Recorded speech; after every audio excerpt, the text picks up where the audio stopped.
नमस्कार। मु डॉक्टर दिवेदिता पंडा PhD Odia Sambalpur university मु प्राप्त कर सारी। पढ़ा आरंभ कर ए पर्यंत छोट थिला बेले मोर किछि लेखालेखि होता एबे भी जारी एवं किछि पुस्तक प्रकाशित करुछि। से जहाँ भी हो मु आम ओडिया भाषा ओडिया संस्कृति उपरे किछि प्रथमे कहबी। जेहेतु प्रथमे आमे श्रेणी प्रारंभ करने पूर्वर आमे ओडिया सहित परिचित होगा किपरि। ओडिया सहित भाविला बेलू ओडिया सहित परिचित होवार किछि आवश्यकता नहीं, कारण आम जन्मभूमि ओडिया, आमे ओडिया, आम मातृभाषा मध्य ओडिया। से दृष्टि मु ओडिया विषय जदि कहबी, ओडिया सहित परिचित आम जन्मभूमि जन्मभूमिश्च सर्गादपि गरियसी। से दृष्टि आमे परिचित सीना हो जाऊे, किंतु आमे जदि भाविला बेलू ओडिया कहवा एवं ओडिया पढ़िबा भितर बहुत किछि तारतम्य रही जाउछि। से दृष्टि से जहाँ भी हो आमे ओडिया भाषा को किपरि चिन्हिबा, ओडिया साहित्य को किपरि चिन्हिबा, से दृष्टि आमे प्रारंभ ही गोटे शिशु जितेबले जन्म निए से तार प्रयास करि चले। प्रथम शिक्षक हो जाए तार माँ एवं से दृष्टि से कौन शिखा को प्रारंभ करे एवं आग को बढ़ी बढ़ी चले।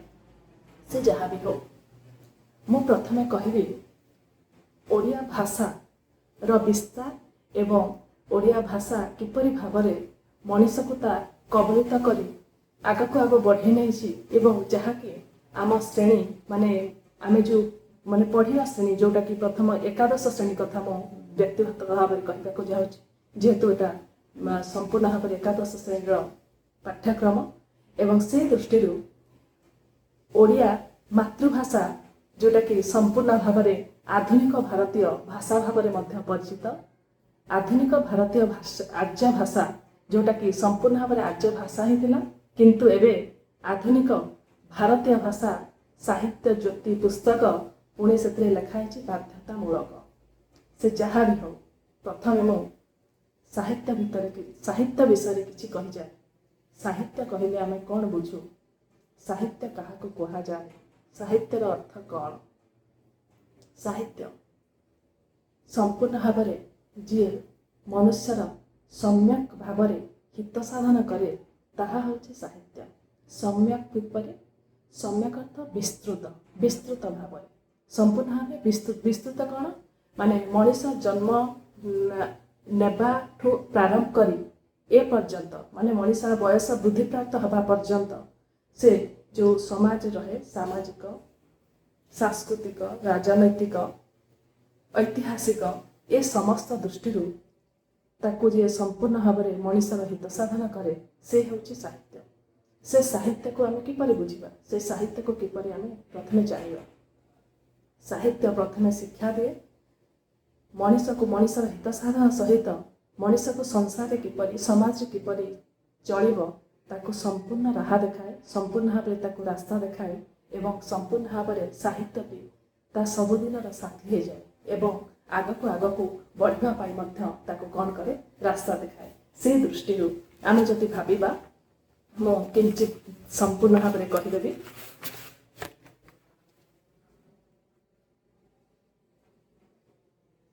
आमे जेतेबेले आमे प्रथमे संपूर्ण भाव में सान थिले सेतेबेले साहित्य बही बोली आमे जानथि, किंतु से साहित्य बहीटी संपूर्ण भाव में एकादश श्रेणी गला बेलू साहित्य ज्योति नाम प्रकाशित होउछि।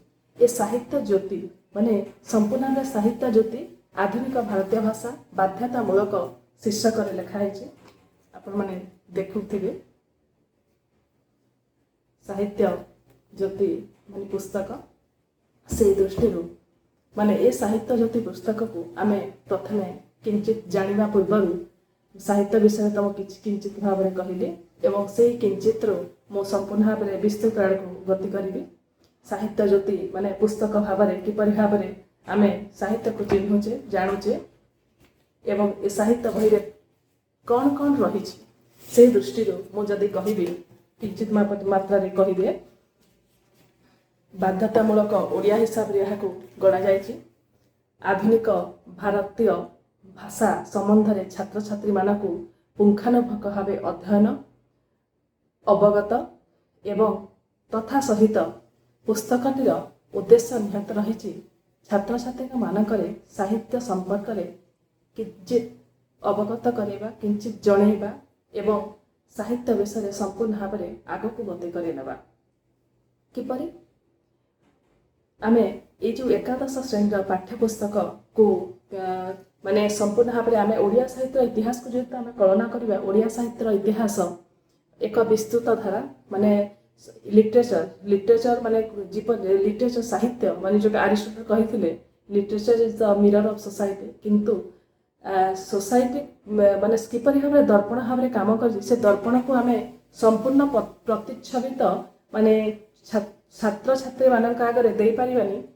ତଥାପି କିଞ୍ଚିତ୍ କିଞ୍ଚିତ୍ କରି ପ୍ରଥମ ଏକାଦଶ ଶ୍ରେଣୀ ଦ୍ୱାଦଶ ଶ୍ରେଣୀ ହିସାବରେ କିଞ୍ଚିତ୍ କିଞ୍ଚିତ୍ ମାନେ ଲେଖକମାନେ ସାହିତ୍ୟ ଯେଉଁ ମଣ୍ଡଳୀ ଅଛନ୍ତି ସେମାନେ କିଞ୍ଚିତ୍ କିଞ୍ଚିତ୍ ଭାବରେ ଭାଗ ଭାଗ କରି ଯେଉଁଟାକି ପ୍ରଥମ ଭାଗ ଦ୍ୱିତୀୟ ଭାଗ ଭାବରେ ସାହିତ୍ୟ ଜ୍ୟୋତି ଏକାଦଶ ଶ୍ରେଣୀ ପ୍ରଥମ ଭାଗ ଭାବରେ ତାକୁ ନାମିତ କରିଛନ୍ତି।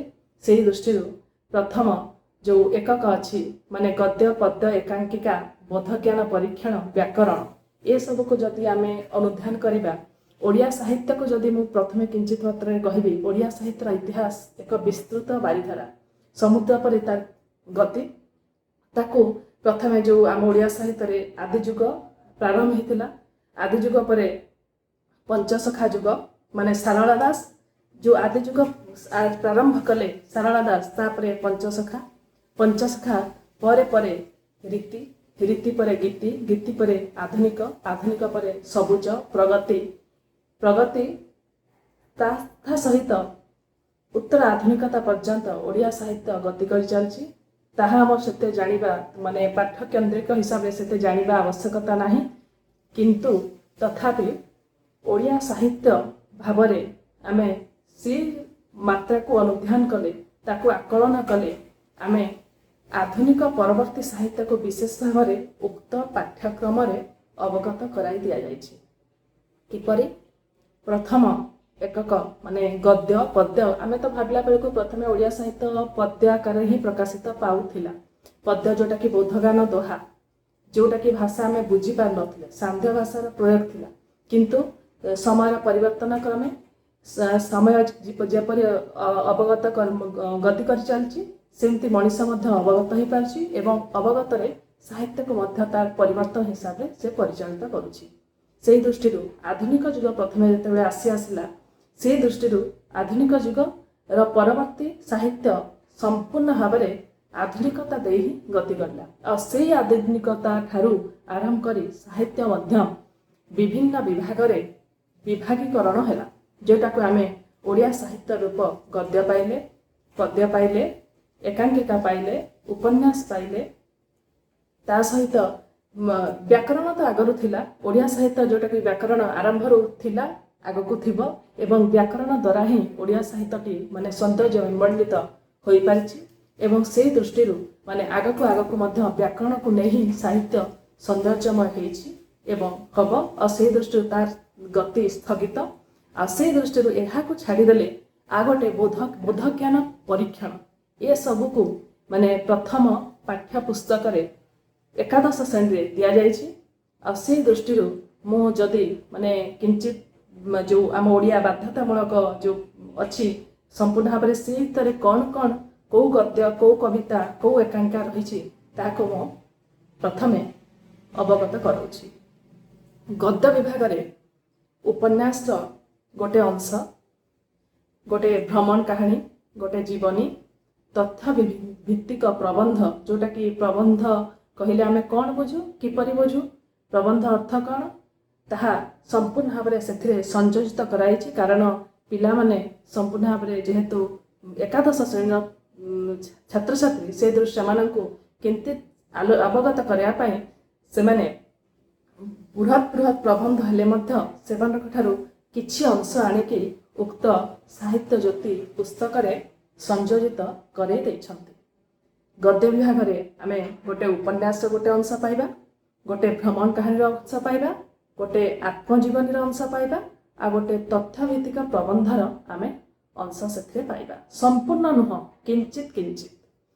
तापरे द्वितीय विभाग होची कविता। कवितारे मु जो कथा कहूली ओडिया साहित्य इतिहास जो आदि जुग सारला जुग पंचसखा जुग ये जो प्रारंभ है से प्रारंभ रु माने जो प्राचीन साहित्य रे जो प्रतिनिधि स्थानीय कवि माने अछंती से कवि माननकु ही स्थानित करा जायछि एकादश श्रेणी कविता विभाग। तापर है एकांकिका विभाग। एकांकिका विभाग रे कोन अछि तीन जण नाट्यकार एकांकिका रही से एकांगुड़िक पुणी मु जेतेबेले मार्किंग हम किपरि भाव को क्वेश्चन किपरि पड़िबो ता कहबी मु किछि समय पर ताकू अवगत करेबी। तापर है अवबोध परीक्षण।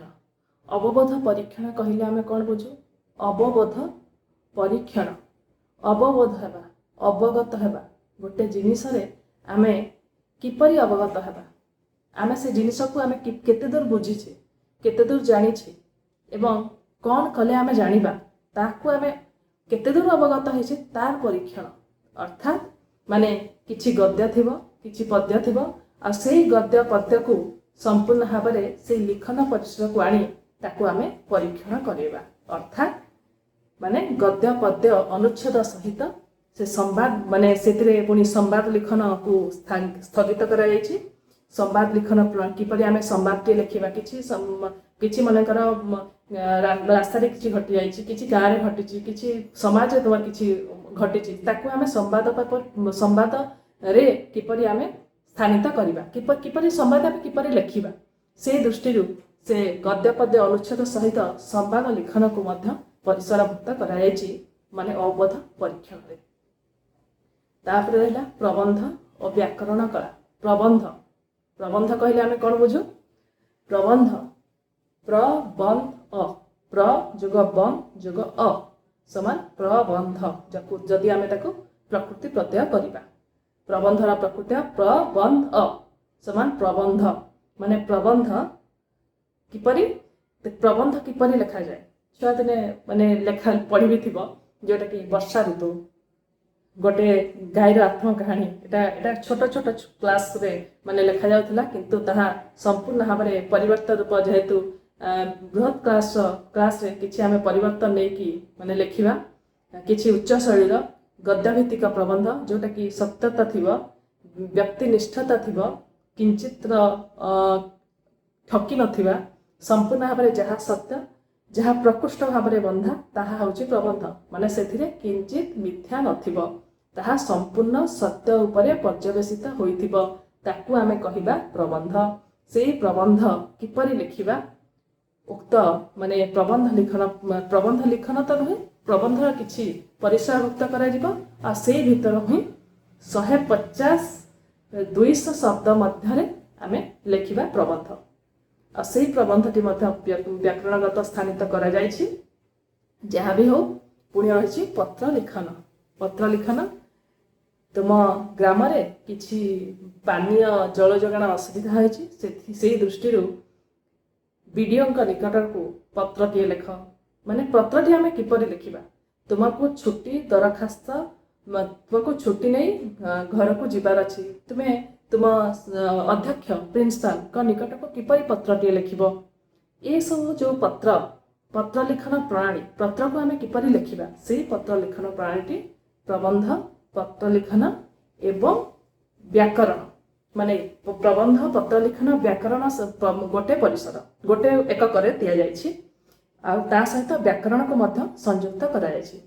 व्याकरण मो जो जिनस कहितली प्रथमे आमे शब्दटी किपरि चिन्हिबा वाक्यटी किपरि लिखिबा शब्द कहिले कौन बुझू शब्द किपरि सृष्टि हुए वाक्य कहिले कौन बुझू वाक्य काहाकु नै वाक्य गठित हुए ए सब को पुणी वाक्य केते प्रकार ए सब को नै माने व्याकरणटी को प्रारंभ कराइछि तुम एकादश श्रेणी रे।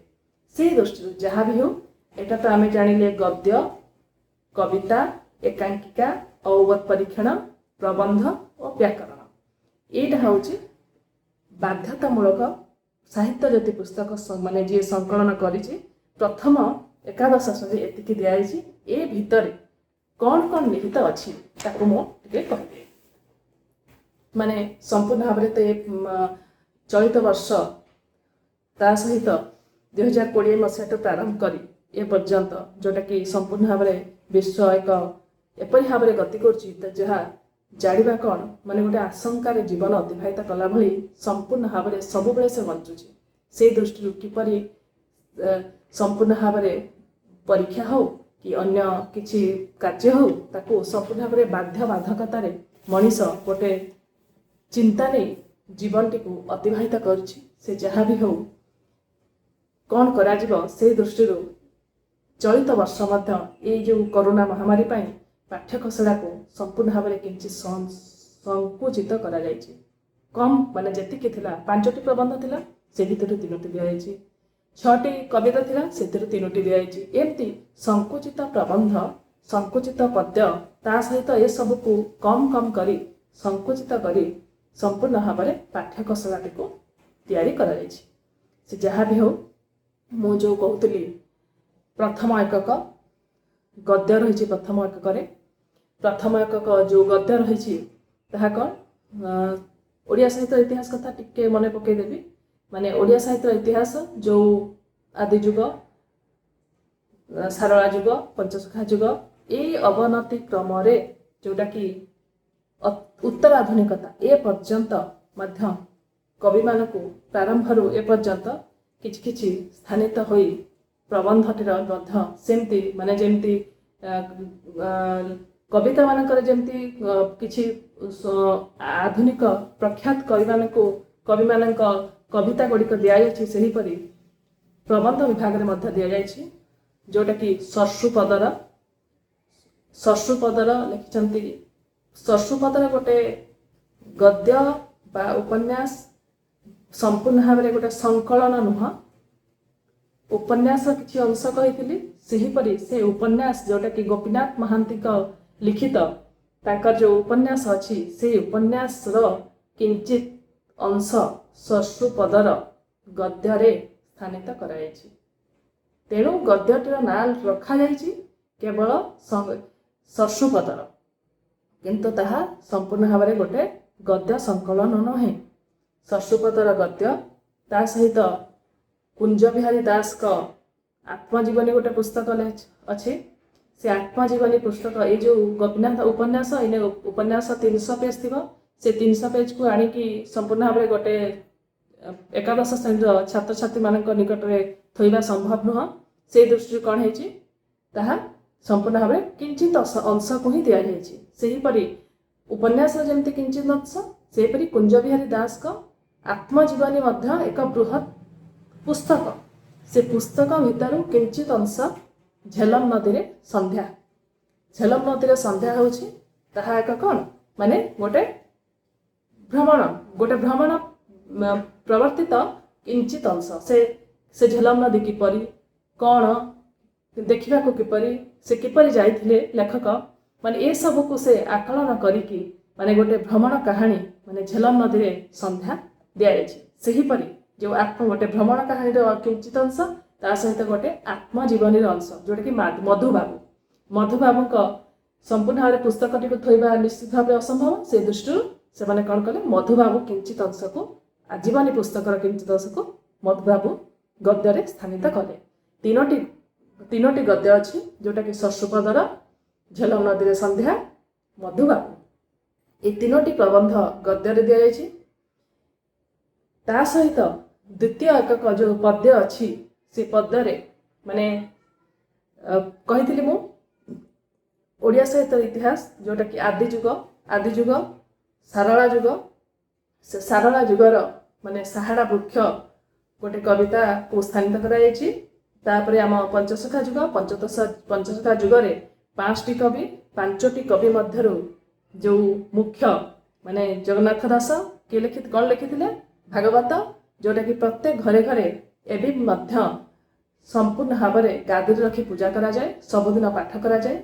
सही भागवत माने जोटा कि से कवि लिखित साप मोचन गोटे कविता से साप मोचन कविताटी +2 फर्स्ट ईयर रे स्थानित करा जाइछि। तापरे आमे ତା ପରବର୍ତ୍ତୀ ଯୁଗକୁ ପଳେଇ ଆସିବା ଯୋଉଟାକି ଉପେନ୍ଦ୍ର ଭଞ୍ଜ ଭଞ୍ଜ ଯୁଗ ବୋଲି କୁହାଯାଏ, ରୀତି ଯୁଗ ବୋଲି କୁହାଯାଏ। ରୀତି ଅର୍ଥ କ'ଣ? ରୀତି ଅର୍ଥ ଶୈଳୀ, ଶୈଳୀ ଅର୍ଥ କ'ଣ? ଇଂରାଜୀରେ ତାକୁ ଆମେ କହିଲେ ତୁମେ ଠିକ୍ ବୁଝିପାରିବ, ଯୋଉଟାକି ଷ୍ଟାଇଲ ବୋଲି କୁହାଯାଏ।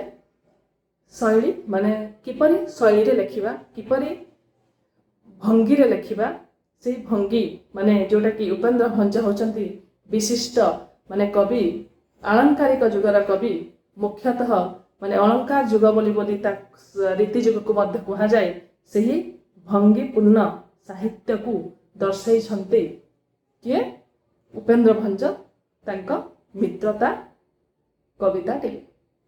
ମାନେ ସେହିପରି ସେ ମିତ୍ରତା ଗୋଟେ କବିତା, ଆମେ 3ଟି କବିତା ପାଇବା, ସାହାଳା ବୃକ୍ଷ, ସାପ ମୋଚନ ଏବଂ ମିତ୍ରତା। ଏ 3ଟି କବିତାକୁ +2 ଫାର୍ଷ୍ଟ ଇୟରରେ ଦିଆଯାଇଛି। ତାପରେ ତୃତୀୟ ଏକକ କହୁଥିଲି ଏକାଙ୍କିକା। ଏକାଙ୍କାରେ କ'ଣ କ'ଣ ଅଛି? ଏକାଙ୍କିକା ପ୍ରାଣବନ୍ଧୁକର ଅତ୍ୟାଚାରିତ ଆମେ କହିଲେ କ'ଣ ବୁଝୁ? ପ୍ରତ୍ୟେକ ମଣିଷ ସବୁବେଳେ ସବୁ ମଣିଷଙ୍କ ଦ୍ୱାରା, ମଣିଷ ନହେଲେ ବି ମାନସିକ ହଉ ବା ଶାରୀରିକ ପରିସ୍ଥିତିରେ କିଛି ନା କିଛି ସେ ଅତ୍ୟାଚାର କରୁଛି। ଏଇଟା ନୁହେଁ ଯେ ସମସ୍ତେ ସମସ୍ତଙ୍କ ସହିତ ମାରପିଟ ହେବା, ଗଣ୍ଡଗୋଳ ହେବା, ଏଇଟା ନୁହଁ। ସେ ଶାରୀରିକ ହଉ କି ମାନସିକ ହଉ କିଞ୍ଚିତ ମାତ୍ରାରେ ସେ ତା ମଝି ଭିତରେ ସେ ଅତ୍ୟାଚାରିତ ହେଉଛି। ସେ ଅତ୍ୟାଚାରିତ କିପରି, ଏହା ଗୋଟେ ସମ୍ପୂର୍ଣ୍ଣ ଭାବରେ ଅଲଗା ପ୍ରକାରର ଗୋଟେ ଏକାଙ୍କିକା। ତାହା ପଢ଼ିଲେ ଆମେ ନିଜେ ଜାଣିପାରିବା। ସେହି ଦୃଷ୍ଟିରୁ ଅତ୍ୟାଚାରିତ ଏକାଙ୍କିକା। ତା ସହିତ ଅଛି ବିଜୟ ମିଶ୍ରଙ୍କ ଭାଲୁ ଉପଦ୍ରବ। 5ଟି ଲେଖାଏଁ ଯେଉଁ ଏକାଙ୍କିକା ଥିଲା, ଏହା ସଂକୁଚିତ ପାଠ୍ୟଖସଡ଼ା ପାଇଁ କିଞ୍ଚିତ ମାତ୍ରାରେ କମେଇ ଦିଆଯାଇଛି। ଆଉ ସେହି ଦୃଷ୍ଟିରୁ ଯେଉଁଟାକି ଦିଆଯାଇଛି ମାତ୍ର 2ଟି ଏକାଙ୍କିକା, ଗୋଟେ ହେଲା ଅତ୍ୟାଚାରିତ ଆଉ ଗୋଟେ ହେଲା ଭାଲୁ ଉପଦ୍ରବ। ଏଇଟା ହେଲା 2ଟି ଏକାଙ୍କିକା। ତା ସହିତ ଏଇ ଯେଉଁ ପାଠ୍ୟକ୍ରମକୁ ଆମେ ଯଦି ଟିକେ ଅନୁଧ୍ୟାନ କରିଦେବା, ସେଇ ଦୃଷ୍ଟିରୁ ଆମେ ପ୍ରଥମ ଏକକ ଯେଉଁଟାକି ଗଦ୍ୟ, ପଦ୍ୟ ଏବଂ ଏକାଙ୍କିକା, ଏ ଗଦ୍ୟ ପଦ୍ୟ ଏକାଙ୍କିକା ଗୁଡ଼ିକରେ ଆମେ କ'ଣ କ'ଣ କିପରି କ୍ୱେଶ୍ଚିନ୍ ଆନ୍ସର ପଡ଼ିବ? ପ୍ରଥମେ 5ଟି ସମ୍ଭାବ୍ୟ ପ୍ରଶ୍ନୋତ୍ତର। ସମ୍ଭାବ୍ୟ ପ୍ରଶ୍ନୋତ୍ତର କିପରି? ମନେ କରାଯାଉ ଷଷ୍ଠପଦର ପ୍ରବନ୍ଧଟିର ଲେଖକ କିଏ? ସେ ଜାଗାରେ ପଡ଼ିଲା ଗୋପୀନାଥ ମହାନ୍ତି, ଉପେନ୍ଦ୍ର ଭଞ୍ଜ, କୁଞ୍ଜ ବିହାରୀ ଦାସ, ଆଚାର୍ଯ୍ୟ ହରିହର। ସମ୍ଭାବ୍ୟ ପ୍ରଶ୍ନୋତ୍ତର 4ଟି ଉତ୍ତର ଦିଆଯାଇଥିବ, ସେଇଥିରୁ ଗୋଟିଏ ଉତ୍ତର ବାଛିକି ଲେଖିବ, ଯେଉଁଟାକି ଉତ୍ତର ହେବ ଗୋପୀନାଥ ମହାନ୍ତି। ଏମିତି 5ଟି କ୍ୱେଶ୍ଚିନ୍ ପଡ଼ିବ। ସେ 5ଟି ପ୍ରଶ୍ନରୁ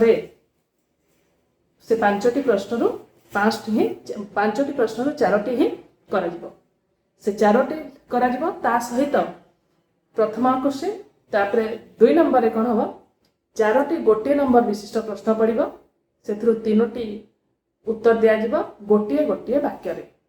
ଯେପରି ଷଷ୍ଠପଦର ପ୍ରବନ୍ଧଟିର ଲେଖକ କିଏ? ସେ ଜାଗାରେ ଆମେ କହିବା ଷଷ୍ଠପଦର, ଏପରି ହିଁ ଲେଖାଯିବ, ଷଷ୍ଠପଦର ପ୍ରବନ୍ଧଟିର ଲେଖକ ହେଉଛନ୍ତି ଗୋପୀନାଥ ମହାନ୍ତି। ତାପରେ ଏମିତି 4ଟି କ୍ୱେଶ୍ଚିନ୍ ପଡ଼ିବ। ସେଥିରୁ 3ଟି ଉତ୍ତର ଦିଆଯିବ ଗୋଟିଏ ଗୋଟିଏ ବାକ୍ୟରେ। ସମ୍ପୂର୍ଣ୍ଣ ବାକ୍ୟକୁ ଲେଖିବାକୁ ନିଶ୍ଚିତ ଭାବରେ ପଡ଼ିବ। ତାପରେ 3ଟି 2 ନମ୍ବର ବିଶିଷ୍ଟ ପ୍ରଶ୍ନ ପଡ଼ିବ, ଯେଉଁଟାକି କିପରି 2ଟି ଉତ୍ତର ଲେଖିବାକୁ ପଡ଼ିବ, 3ଟି ପଡ଼ିବ, 2ଟି ଉତ୍ତର ଲେଖିବାକୁ ପଡ଼ିବ, 2 ବାକ୍ୟରେ ହିଁ ଲେଖିବାକୁ ପଡ଼ିବ, ଯେଉଁଟାକି ମାତ୍ର 4 ବାକ୍ୟ 2ଟି ବାକ୍ୟରେ। ଯେପରି ଝେଲମ ନଦୀରେ ସନ୍ଧ୍ୟାର ଲେଖକ କିଏ? କିପରି ଭାବରେ ଝେଲମ ନଦୀର ସନ୍ଧ୍ୟା ପ୍ରବନ୍ଧଟିକୁ ଲେଖକ କୁଞ୍ଜ ବିହାରୀ ଦାସ ଲେଖିଛନ୍ତି। ଗୋଟିଏ ଧାଡ଼ି ଗଲା, କିନ୍ତୁ ତାହା ସମ୍ପୂର୍ଣ୍ଣ ଭାବରେ ଆମେ ଯଦି ଝେଲମ ନଦୀ ସନ୍ଧ୍ୟାର ଦୃଶ୍ୟ କିପରି ଯଦି ପଢ଼ିବା, ଆମେ ତାକୁ କିପରି ଲେଖିବା? 2ଟି ଧାଡ଼ିରେ। ଲେଖକଙ୍କ ବର୍ଣ୍ଣନା ଅନୁସାରେ ଝେଲମ ନଦୀର ସନ୍ଧ୍ୟାଟିର ଲେଖକ ହେଉଛନ୍ତି କୁଞ୍ଜ ବିହାରୀ ଦାସ। ଏକ ଉତ୍କର୍ଷ ଧର୍ମୀ ବର୍ଣ୍ଣନାରେ ଝେଲମ ନଦୀର ସନ୍ଧ୍ୟା ଠିକ୍ ସମ୍ପୂର୍ଣ୍ଣ ଭାବରେ ସୂର୍ଯ୍ୟ ଯେପରି ବୁଡ଼ିଯାଏ ଏବଂ ସେଇ ବୁଡ଼ିଯିବା ଦୃଶ୍ୟ ଏପରି ଭାବରେ ଲେଖକ ବର୍ଣ୍ଣନା କରିଛନ୍ତି ଯେ ତାହା ଚମତ୍କାର ଭାବରେ ହିଁ ଦୁଃସାହିତ ହେଉଛି ଏବଂ ଯାହା ପ୍ରବନ୍ଧଟିକୁ ପାଠ କଲେ ଆମେ ସମ୍ପୂର୍ଣ୍ଣ ଭାବରେ ସଠିକ୍ ଭାବରେ ଆମେ ତାକୁ ଜାଣିପାରିବା। ଯାହା ବି ହେଉ ମାତ୍ର ଦୁଇଟି ବାକ୍ୟରେ ଲେଖିବାକୁ ପଡ଼ିବ। ପ୍ରଥମ ଗୋଟିଏ ଧାଡ଼ିର ଉତ୍ତରଠୁ ଦୁଇଟି ବାକ୍ୟରେ ଲେଖିବା ଉତ୍ତରଟି କିଞ୍ଚିତ୍ ବୃହତ୍ ହେବ। ତାପରେ ଅଛି 3 ନମ୍ବର ବିଶିଷ୍ଟ ପ୍ରଶ୍ନ ପଡ଼ିବ। 3 ନମ୍ବର ବିଶିଷ୍ଟ ଅର୍ଥ ଗୋଟେ ଉତ୍ତର ଲେଖିବ 30ଟି ଶବ୍ଦ ମଧ୍ୟରେ। 30ଟି ଶବ୍ଦ ମଧ୍ୟରେ ଏଥିରେ କ'ଣ ଲେଖିବାକୁ ପଡ଼ିବ? ଆମେ ଯେଉଁ ବି ପ୍ରବନ୍ଧ ଲେଖୁ, ଯାହା ବି ଲେଖୁ, ପ୍ରଥମେ 30ଟି ଶବ୍ଦରେ ଲେଖିବାକୁ ପଡ଼ିଲେ ଆମେ ପ୍ରଥମେ ଲେଖିଦେବା ଏଇନେ ମଧୁବାବୁ ପ୍ରବନ୍ଧଟିର କିପରି ଭାବରେ ମଧୁବାବୁଙ୍କ ଜୀବନଶୈଳୀ କିପରି ଥିଲା। ଯଦି କୋଶ୍ଚିନ୍ରେ ପଡ଼େ ତାକୁ ଆମେ ପ୍ରଥମେ ଫାଷ୍ଟ ଯେତେବେଳେ ଲେଖିବା ତାକୁ ଆମେ ଲେଖିବା ପ୍ରବନ୍ଧ ମଧୁବାବୁ ପ୍ରାବନ୍ଧିକ ଚିନ୍ତାମଣି ଆଚାର୍ଯ୍ୟ। ଏହା ପ୍ରଥମେ ଲେଖିବାକୁ ପଡ଼ିବ। ଏଥିରେ ଥାଏ ଗୋଟେ ମାର୍କ। ସେହି ଦୃଷ୍ଟିରୁ ମାନେ ପ୍ରଥମେ ଏହା ଲେଖି ସାରିଲା ପରେ ତାଙ୍କ ଜୀବନଶୈଳୀକୁ କିପରି ସେ ଜୀବନ ଅତିବାହିତ କରୁଥିଲେ ଆମେ ତାକୁ ତଳେ ଲେଖିବା। ପ୍ରଥମରେ ରହିଲା ଗୋଟେ ମାର୍କ, ଆଉ ତଳେ ଯେଉଁ 2 ଧାଡ଼ି ଲେଖାଯିବ ତାହା ରହିଲା 2 ମାର୍କ। ସେଇ ଦୃଷ୍ଟିରୁ ତାହା କ'ଣ ମାନେ ଆମେ ଲେଖିବା ସମ୍ପୂର୍ଣ୍ଣ ଭାବରେ ସେଇ ତିନୋଟି ପ୍ରଶ୍ନ 30ଟି ଶବ୍ଦ ମଧ୍ୟରେ ତାକୁ ସେହିପରି ହିଁ ଲେଖାଯିବ। 30ଟି ଶବ୍ଦ ମଧ୍ୟରେ 2ଟି ପଡ଼ିବ, ଗୋଟେ ଲେଖାଯିବ, 3 ନମ୍ବର ପାଇବ। ସେଇ ଦୃଷ୍ଟିରୁ ସେଇ 3 ମାର୍କ ଯେଉଁ ମିଳିବ, 3 ମାର୍କ ଲେଖିବା ଶୈଳୀ ହେଲା 30ଟି ଶବ୍ଦ ମଧ୍ୟରେ ଯେଉଁ ଲେଖାଯିବ ତାହା ପ୍ରଥମେ ପ୍ରବନ୍ଧର ନାଁ ଲେଖାଯିବ, ତାପରେ ପ୍ରାବନ୍ଧିକ ରହିବେ, ତାପରେ ଯାଇକି ଆମେ ପ୍ରଶ୍ନଟିର ଉତ୍ତର ଲେଖିବା। ଗଲା। ସେଇ ଦୃଷ୍ଟିରୁ 3 ନମ୍ବର ବିଶିଷ୍ଟ ପ୍ରଶ୍ନ ପଡ଼ିବ। ତାପରେ ନେକ୍ସଟ କୋଶ୍ଚିନ୍ରେ 2ଟି ଦୀର୍ଘ ଉତ୍ତରମୂଳକ କୋଶ୍ଚିନ୍ ରହିବ।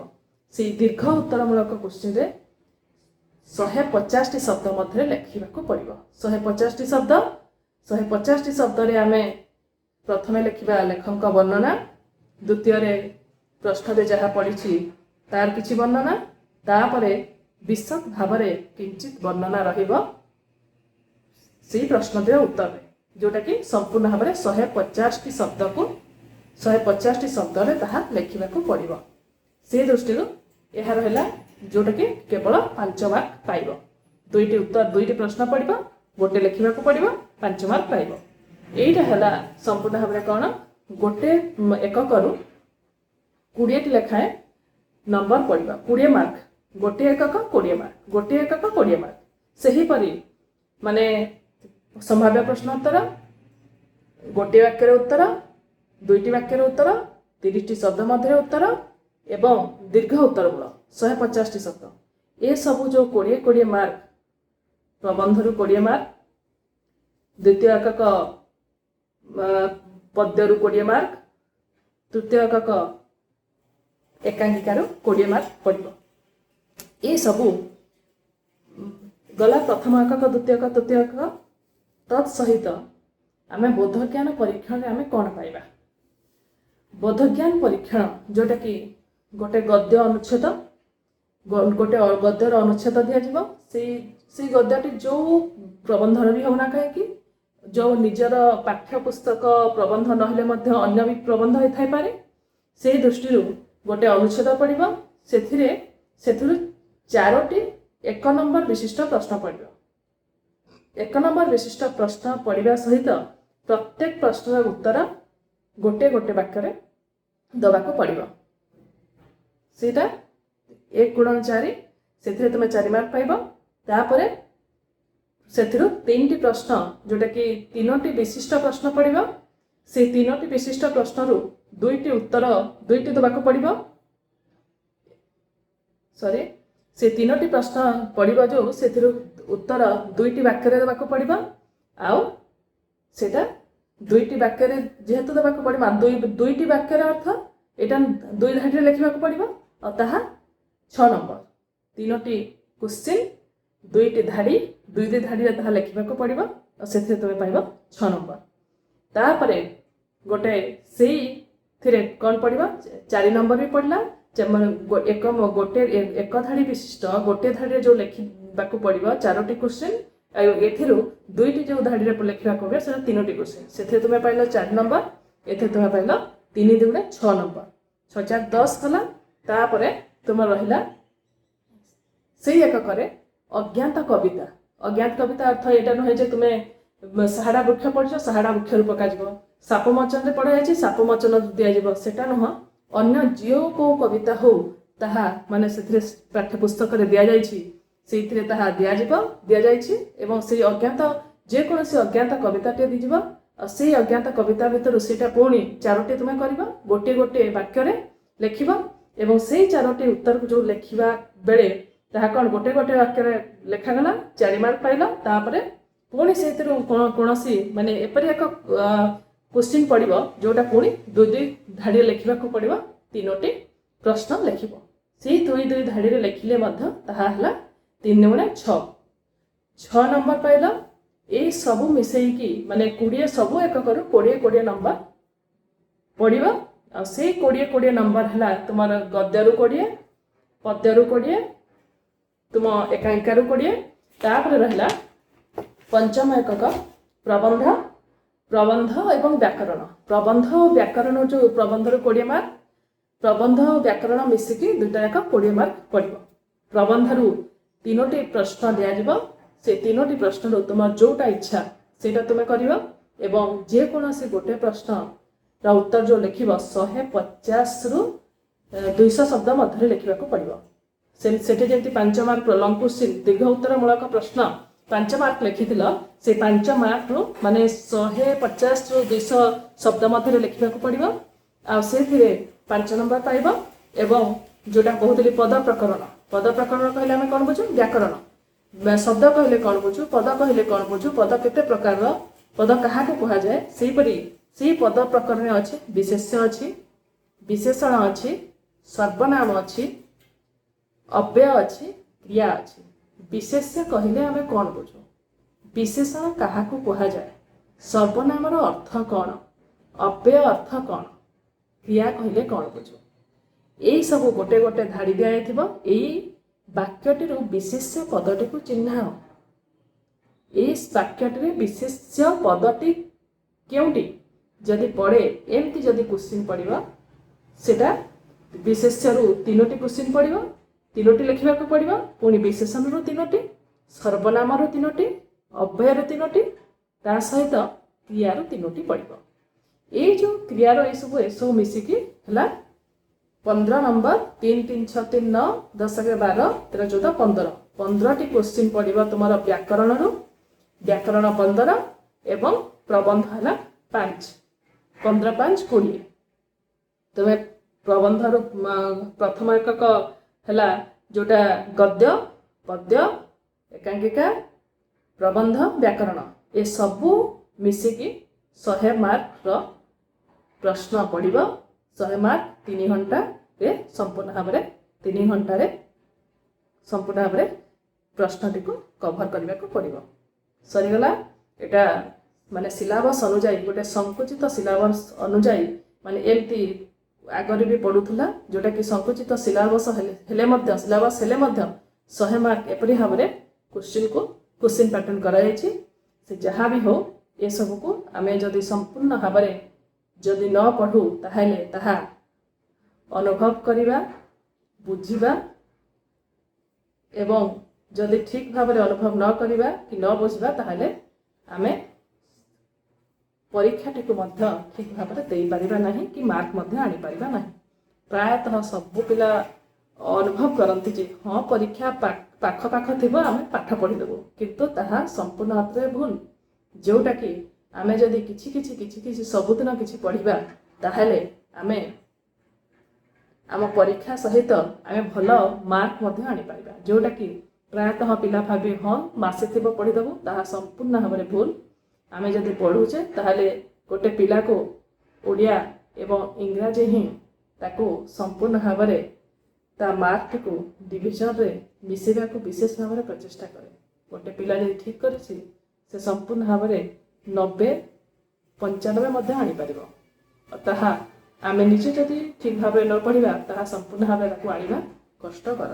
ସେହି ଦୃଷ୍ଟିରୁ କିପରି ପଢ଼ିଲେ ଆମେ ତାକୁ ବୁଝିପାରିବା ଏବଂ କିପରି ପଢ଼ିଲେ ତାକୁ ମନେ ରଖିପାରିବା ଏବଂ କେଉଁ ଧାରା ଅନୁଯାୟୀ ପଢ଼ିଲେ ଆମେ ଠିକ୍ ଭାବରେ ତାକୁ ଗ୍ରହଣ କରିକି ଉପଯୋଗ କରିପାରିବା, ଏଇଟା ହେଉଛି मोर कर्तव्य सहित तुमମାନଙ୍କର ବି कर्तव्य ସେହି ଦୃଷ୍ଟିରୁ ଆମେ ଏଇଟା ତ ସିଲାବସ୍ ଆମେ ପ୍ରବନ୍ଧ ସହିତ ସିଲାବସ୍ ସହିତ କିଞ୍ଚିତ ମାତ୍ରାରେ ଅବଗତ ହେଲେ ତା ସହିତ ଆମେ ଧୀରେ ଧୀରେ ଆମ ବିଷୟ ଆଡ଼କୁ ମଧ୍ୟ ଦୃଷ୍ଟିପାତ ଦେବା।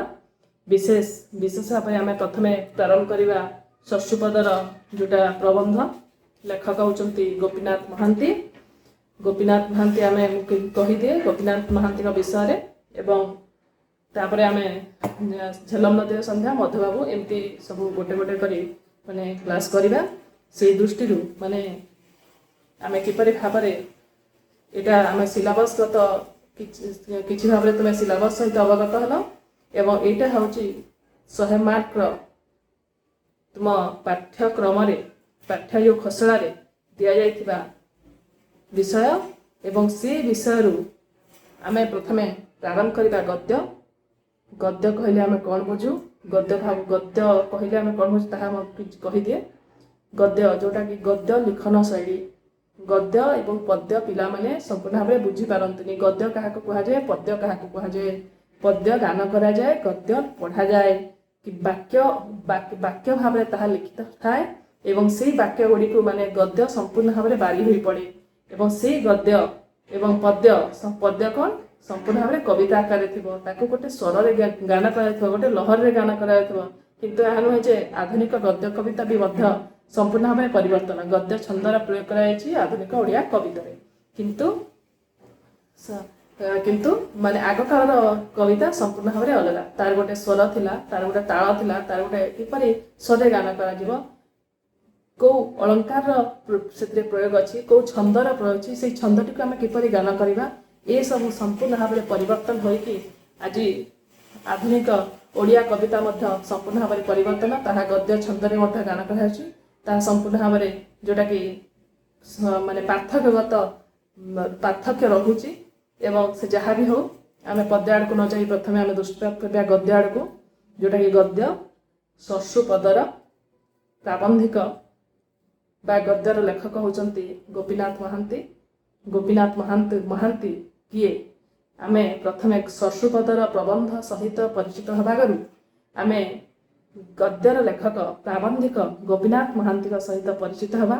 ଗୋପୀନାଥ ମହାନ୍ତି କିଏ?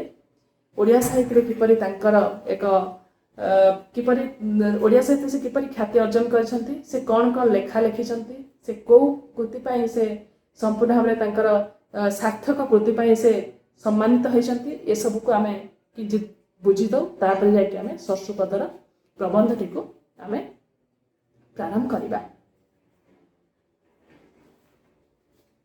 ଶସ୍ୟୁପଦର ଗୋପୀନାଥ ମହାନ୍ତି ଶସ୍ୟୁପଦର ପ୍ରବନ୍ଧଟିକୁ ଆମେ ପ୍ରାରମ୍ଭ କରିବା ପୂର୍ବରୁ ଆମେ ସେଇ ଜିନିଷ ମୁଁ ଯେଉଁ କହିଲି ତାକୁ ଆମେ ଟିକେ ଅବଗତ ହେବା। ଗୋପୀନାଥ ମହାନ୍ତି ପ୍ରଥମେ ଆଗ ଲେଖୁଥିଲେ ପିଲାମାନେ। ଗୋପୀନାଥ ମହାନ୍ତି 1914 ମସିହାରେ ଜନ୍ମଗ୍ରହଣ କରିଥିଲେ। ପ୍ରଥମ ଧାଡ଼ି ନିଶ୍ଚିତ ଭାବରେ ତାହା ଥିବ, ତାହା କିନ୍ତୁ ସମ୍ପୂର୍ଣ୍ଣ ଭାବରେ ଏବେ ନ ଲେଖିବାଟା ଠିକ୍ ହେବ, କାରଣ ଆମେ ଜାଣୁ ଜିନିଷଟିକୁ, କିନ୍ତୁ ଏହା ମାନେ ଏଇ ମସିହାରେ ଜନ୍ମଗ୍ରହଣ କରିଥିଲେ। ପ୍ରତ୍ୟେକ କବି ଜନ୍ମଗ୍ରହଣ କରନ୍ତି, ତାଙ୍କୁ ସେ ଜନ୍ମଗ୍ରହଣ କରିଛନ୍ତି ତା କୃତିତ୍ୱ ଏବଂ କୃତି ପାଇଁ ଆମେ ତାଙ୍କୁ ମନେ ରଖୁ, ତାଙ୍କ କର୍ମ ପାଇଁ ମନେ ରଖୁ। କିନ୍ତୁ ପରୀକ୍ଷାରେ ଯେତେବେଳେ ପଡ଼ିବ ମାନେ ଶସ୍ୟୁପଦର ପ୍ରବନ୍ଧଟିର ଗ୍ରାମ୍ୟକାଳୀନ ଦୃଶ୍ୟଟି ବର୍ଣ୍ଣନା କର, ସେଇ ଜାଗାରେ ଆମେ ଗୋପୀନାଥ ମହାନ୍ତି ଏଇ ମସିହାରେ ଜନ୍ମଗ୍ରହଣ କରିଥିଲେ ବୋଲି ଲେଖିବା କିଛି ଆବଶ୍ୟକତା ନାହିଁ। ସେଇ ଦୃଷ୍ଟିରୁ ଆମେ ସମ୍ପୂର୍ଣ୍ଣ ଭାବରେ କ'ଣ ଗୋପୀନାଥ ମହାନ୍ତିଙ୍କ ସହିତ ପରିଚିତ ହେବା। ତା ସହିତ ଆମେ କ'ଣ ପ୍ରବନ୍ଧଟିର କେଉଁ ପ୍ରଶ୍ନଟି ପଡ଼ିଛି ସେଇ ପ୍ରଶ୍ନକୁ ଅବଗତ ହେଇକି ଆମେ ପ୍ରଶ୍ନଟିର ଉତ୍ତର ଲେଖିବା। କିନ୍ତୁ ଏହା ନୁହେଁ ଯେ ଗୋପୀନାଥ ମହାନ୍ତି 1914 ମସିହାରେ ଜନ୍ମଗ୍ରହଣ କରିଥିଲେ, ତାଙ୍କ ଜୀବନୀ ଲେଖିବାର କିଛି ବି ଆବଶ୍ୟକତା ନାହିଁ।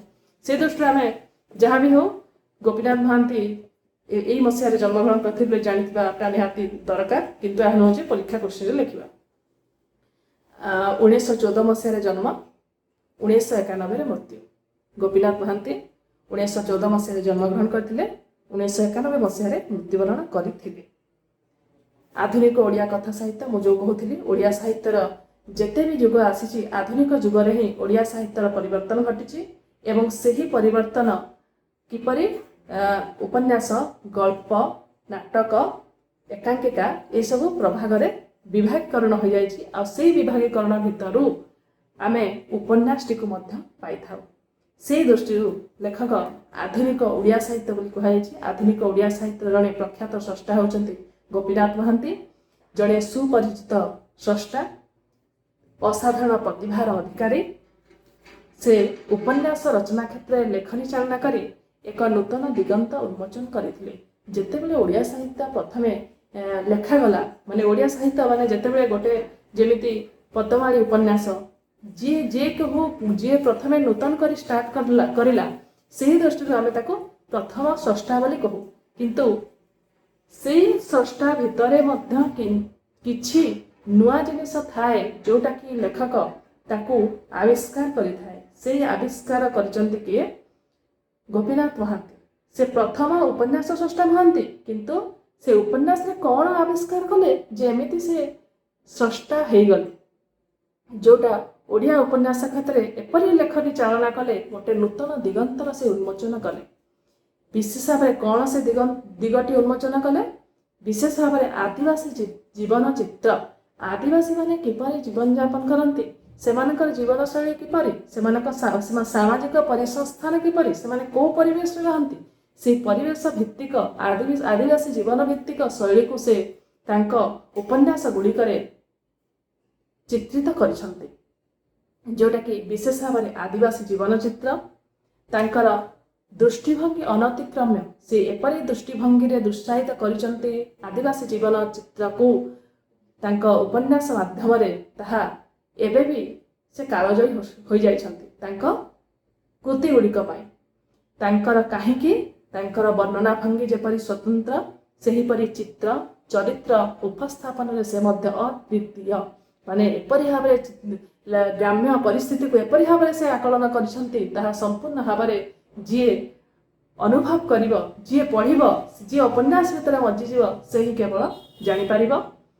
ତା ସହିତ ଗଳ୍ପ ପ୍ରବନ୍ଧ ରଚନା କରି ସେ ବହୁମୁଖୀ ପ୍ରତିଭାର ସୂଚନା ଦେଇଛନ୍ତି। ଏଟା ନୁହେଁ ଯେ ଜଣେ ପ୍ରାବନ୍ଧିକ କେବଳ ସେ ପ୍ରବନ୍ଧ ଲେଖିବ, ତାହା ନୁହେଁ। ସେ ଗଳ୍ପ ବି ଲେଖିବ, ସେ ଉପନ୍ୟାସ ବି ଲେଖିବ, ସେ କବିତା ମଧ୍ୟ ଲେଖିବ। ସେହିପରି ଲେଖକ ଗୋପୀନାଥ ମହାନ୍ତି ସେ କ'ଣ କରିଛନ୍ତି? ଗଳ୍ପ ବି ଲେଖିଛନ୍ତି, ପ୍ରବନ୍ଧ ବି ଲେଖିଛନ୍ତି, ଉପନ୍ୟାସ ମଧ୍ୟ ସେ ଲେଖିଛନ୍ତି। ତା ସହିତ ତାଙ୍କ ଉପନ୍ୟାସ ଗୁଡ଼ିକ ଯେପରି ରସସିକ୍ତ, ସେହିପରି ଅନ୍ୟାନ୍ୟ ରଚନା ମଧ୍ୟ ସେହିପରି ସୁଖପାଠ୍ୟ। କିପରି? ତାଙ୍କ ସୃଷ୍ଟି ଗୁଡ଼ିକ ଆମେ ଯଦି ପାଠ କରିବା, ତାହା ସମ୍ପୂର୍ଣ୍ଣ ଭାବରେ ଅନନ୍ୟ। ଗୋପୀନାଥ ମହାନ୍ତିଙ୍କ ରଚିତ ଉପନ୍ୟାସ ଯେଉଁ ଉପନ୍ୟାସ ଗୁଡ଼ିକ ସେ ରଚନା କରିଛନ୍ତି, ସେ ଉପନ୍ୟାସ ଗୁଡ଼ିକ ମଧ୍ୟରେ ରହିଛି ପରଜା, ଅମୃତର ସନ୍ତାନ, ହରିଜନ, ଦାନାପାଣି, ମାଟି ମଟାଳ, ଦାଦି ବୁଢ଼ା, ଲୟ ବିଲୟ। ଏଇଟା ହେଉଛି ତାଙ୍କର ଉପନ୍ୟାସ।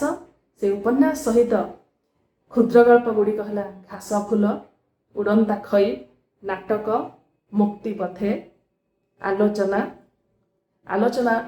ଧର୍ମୀ ଗୋଟେ ଲେଖା, କଳାଶକ୍ତି ସେ ଲେଖିଛନ୍ତି ଆଲୋଚନା ଧର୍ମୀ ଲେଖା।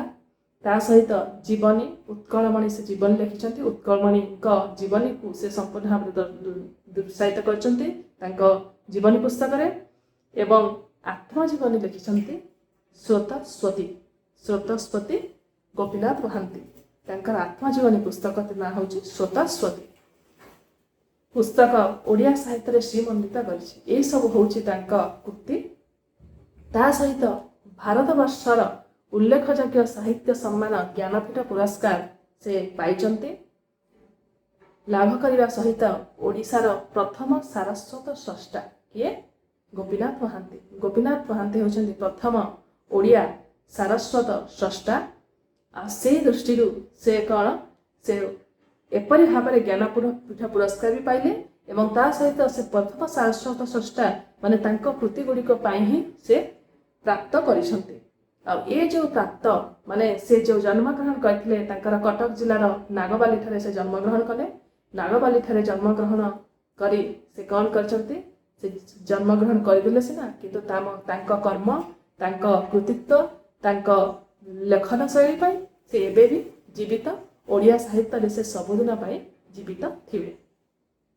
ଏଇଟା ହେଲା ମାନେ ଗୋପୀନାଥ ମହାନ୍ତିଙ୍କ ପ୍ରବନ୍ଧର ଆମେ ସମ୍ପୂର୍ଣ୍ଣ ଭାବରେ ସ୍ରଷ୍ଟାଟିକୁ ଆମେ ଜାଣିବା କିପରି, ସେ କେଉଁ ପ୍ରକାର ସ୍ରଷ୍ଟା, ସେ କ'ଣ ଲେଖିଛନ୍ତି, ତାଙ୍କ ଲେଖନ ଶୈଳୀରେ କ'ଣ ସ୍ୱତନ୍ତ୍ର, ଏହା ଆମେ ଜାଣିଲେ तापर आमे शश्रुपदर प्रबंधटिकु पाठ करने पूर्वर शश्रुपदर प्रबंधटी कौन दि जाइए शश्रुपदर प्रबंधटिकु आमे शश्रुपदर प्रबंध को जानापी आमे कौन कौन से कौ प्रकार जीवनशैली से अच्छी कौ प्रकार से शश्रुपदटी कौन किपरि ताको जानिबा पूर्व आमे शश्रुपदर विषय अवगत हो जावा।